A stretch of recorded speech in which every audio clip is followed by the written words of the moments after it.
một hồi này để hỏi thì nhúa đừng là chua mói mà một chút em không đi cho muốn cũng quá lắm không mày nó rùa với ông bố này plug đây em nè một tiệm viên đấy nghe bố từ đây lấy mau mó em là bố là dân vừa cả đã ăn đi á mà chú rôm có kia chú rôm chỉ mới ăn kia chỉ mới nhom rồi chít ngành bẹp ná bóng ôn xạ phơi tam nhau em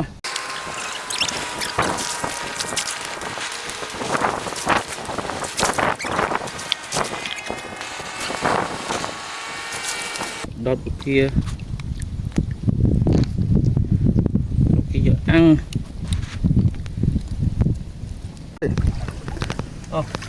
ôn đọt cho ly hay nè wow hiện đọt cho ly kìa máu ăn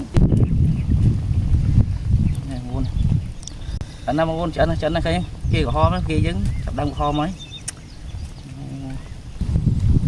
ôi xuôi ôi em đại cho lỗ muối mà